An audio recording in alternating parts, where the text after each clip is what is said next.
Hey everyone, and welcome back to the smoking section. This is going to be episode number 2 of Back to the Basics of Cigars.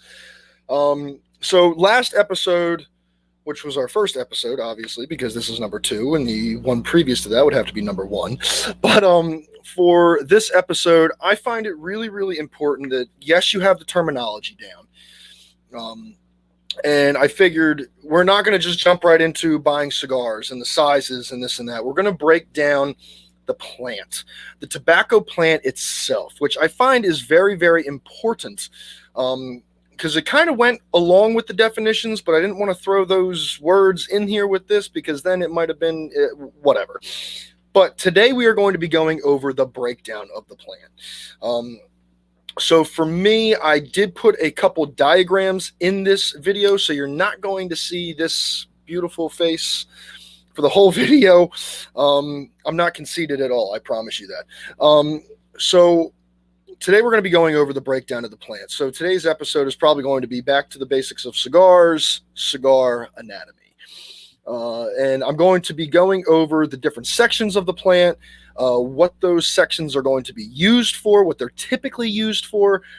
And it might be a shorter video today, but I'm going to try and get this information out there before we start getting into rolling into the different sizes of cigars, the different types of cigars, and all that good juicy stuff.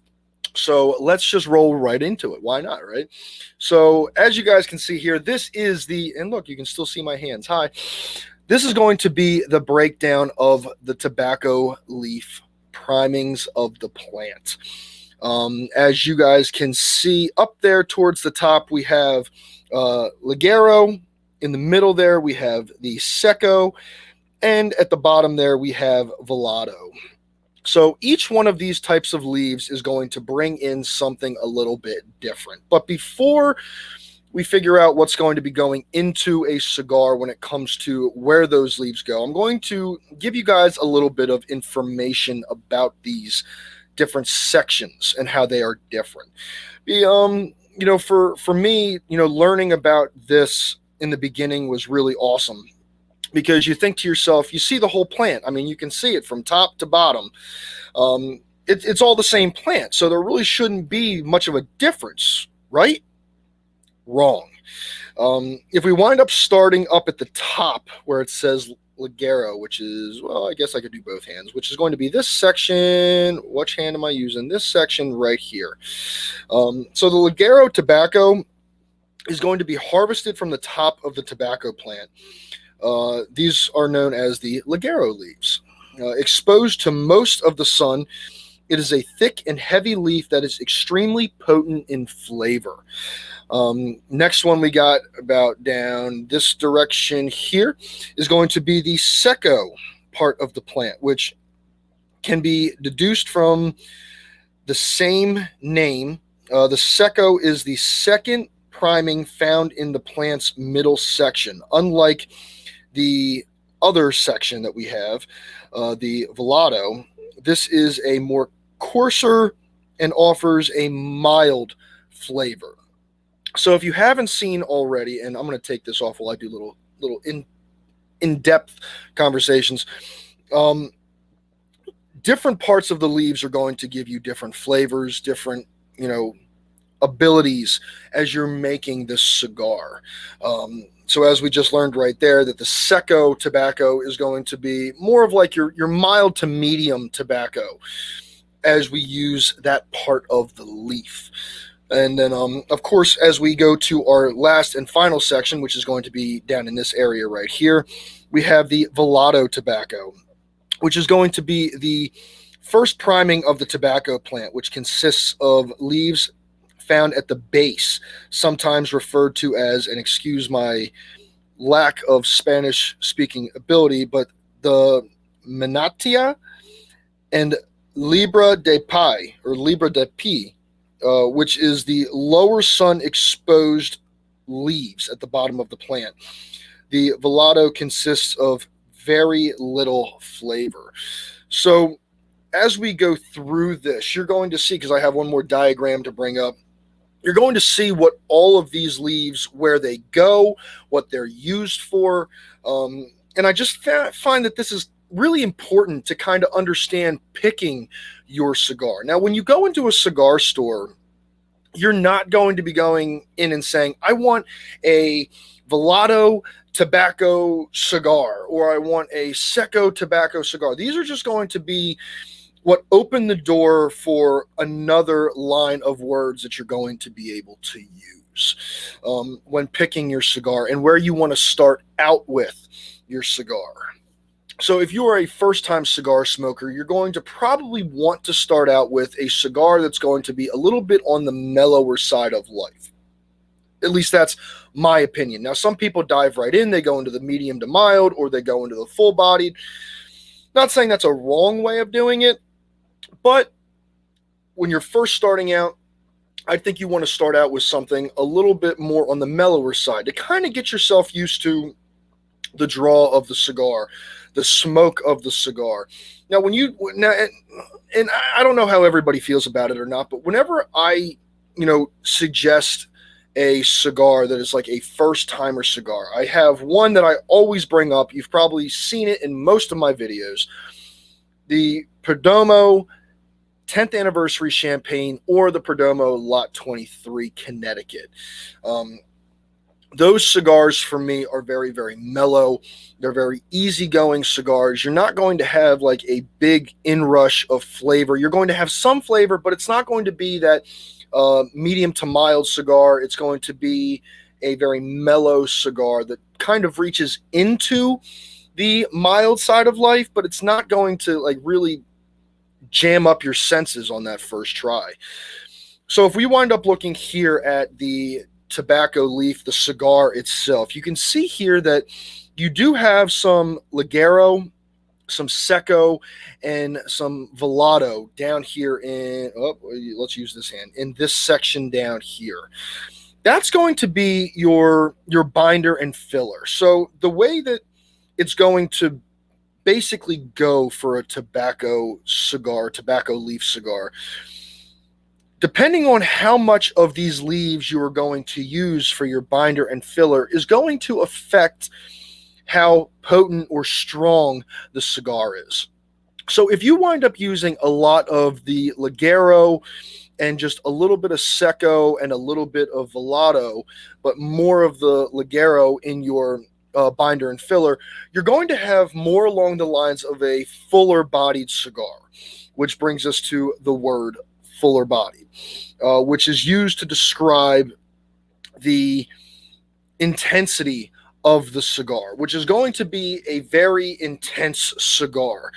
Some of the cigars that I can think off of the top of my head right now is like the La Bamba 601, the Neanderthal, the Tabernacle. Those are going to be a very full-bodied cigar, which possibility is they're probably going to be using a lot more of that Ligero leaf, which is going to have a lot more intensity because it has a lot more of the flavor. Since it got a lot more of the sun, it's going to have more of that potency to it, which is going to bring a lot of your peppers, the pepper flavor of things, that strong spice that you normally taste. Now, a lot of this is going to be brought to you by where the cigar it was planted, or not the cigar, the tobacco leaf was planted. Some soils are going to bring out other flavors that other soils aren't. One thing I've always said is, Cuban cigars, their soil isn't always necessarily the best for growing tobacco. You're going to get a lot more of a wheat or grass or hay kind of flavor with that. Whereas if you go to like the Dominican Republic cigars, like an LFD, where the ground has a lot of different features in it, you're going to get a lot more flavor notes in there. Whereas, if you look at the diagram again, you could see that if you use a lot more Secco and a little bit of Ligero and some Velado in there, you're going to probably wind up getting more of a mild to medium tasting cigar, where it's not going to be too intense, but you are going to get a little bit of the spice and everything from the Ligero part of the leaf, but you're mainly going to be getting a lot of that good flavor that you can actually taste, because the flavor isn't going to be that intense if you wind up bringing a lot more Secco in there. Now, little fun fact is 9 times out of 10, and I don't even want to give a percentage of it, but the most desirable type of wrap for a cigar is going to be used by the Secco leaf. Whereas the Ligero has a very thick, coarse appearance to it. A lot of people wind up using the Secco leaf, which is very smooth. It's not going to be too veiny. It's going to have, a little bit of a nicer look to it as well. So if you look at the Velado part of the tobacco leaf, which is at the very bottom, that leaf basically is going to be your fire starter, your burn of the leaf. It doesn't have much to offer other than a good burn that a lot of like the Secco and the Ligero leaves are not going to have, because they have more, I don't want to say moisture to them, but they're going to have a little bit more of a wetness to them versus the Velado leaf, which is going to have a lot more dryness to it throughout the drying process, because it didn't get hit by the sun as much. It's going to be down there at the bottom of the plant, kind of shaded by the Secco and the Ligero leaves. It's really not going to have too much time in the sun, so it's not going to have a lot of flavor profile to bring. The Velado that you would be putting in your cigar, such as like the 10th anniversary champagne, is probably going to have a little bit more of the Velado leaf versus a lot of the Ligero leaf and a lot of the Secco leaf in there. It's going to be a very not even a medium, it's going to be a very mild to medium cigar, which is going to have some flavor hints in there if you have just a little bit of Secco and a little bit of the Ligero as well. It's going to have just enough flavor, but it's not going to be overdoing it.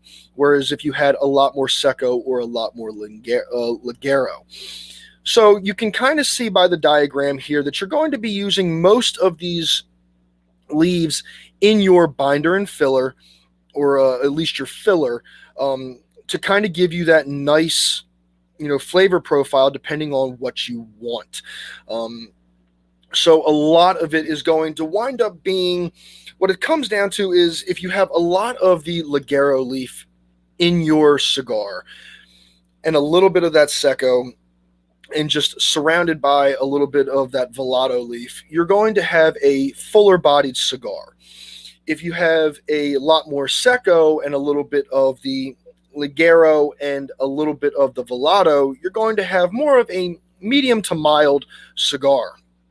And then if you wind up having a little bit more of the Ligero, or not the Ligero, but the Velado, there's a lot of O's at the end of these words. So trying to keep my head straight on everything. But if you wind up having a lot more of the Ligero and a little bit of the Secco and Velado, then you are going to wind up having more along the lines, and I said that completely backwards. If you have a lot more of the Velado and a little bit of the Secco and Ligero, you're going to have more of a milder or mellower cigar that can kind of reach into that mild plane. I hope that I didn't confuse you with any of that. If you guys were wondering, I am looking at the same exact pictures as you guys. I wanted to keep my head straight and trying not to look down too much, but it was very, very confusing for myself as well the first time that I learned this. As you can see, I mean, this diagram that I have in front of me is going to give you, a better understanding as you look at the leaves versus this one, which is going to give you more of an understanding of how the cigar is built. I found that, knowing this information now really didn't help me back then. If I had known this information back then, I would have been able to pick and choose my cigars a little bit better, kind of knowing what's going on with the cigars. For me, picking my cigars in the very beginning was more along the lines of what looks best. What does the band around the cigar look like? Ooh, that one looks awesome. Let me grab that one. But yet, I might not have enjoyed it because I was like, oh man, this one is really strong.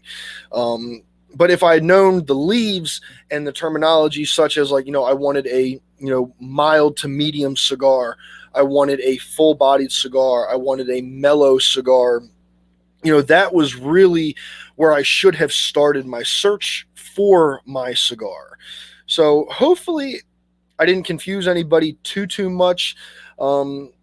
I figured that this was a good place to go next with the back to the basics of cigars.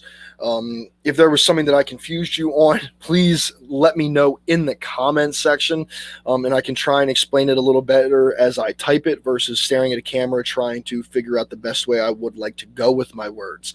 But real quick, just to kind of finish it up, I guess, these are going to be what winds up giving you your flavor profiles of these cigars.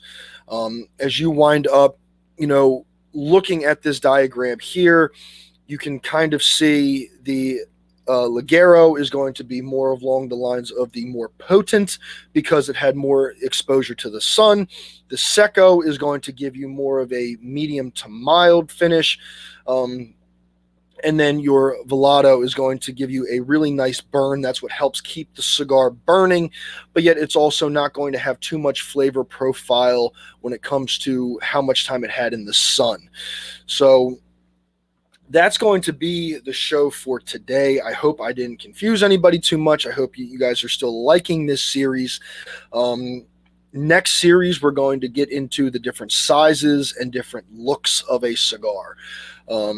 Which I'm really excited about as well, because now we're kind of getting into what to buy, when to buy it, how much smoke you should smoke first time bringing a cigar into your life.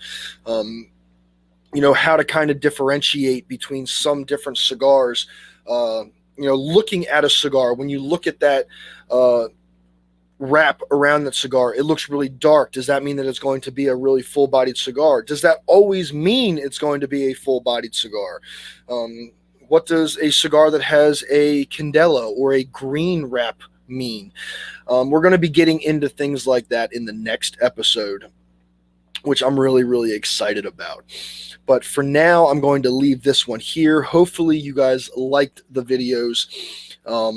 If you do like these videos and you want them to continue, then please like and subscribe to the channel.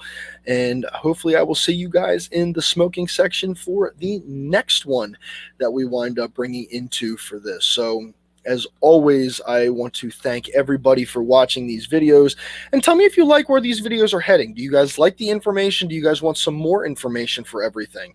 So just let me know, and I will catch you guys in the next one. As always, stay blessed, stay smoking, and I will catch you guys later. From the smoking section, everybody, I'm Sean. Thanks again for watching, and I will see you guys later. Have a great day, everyone. Bye.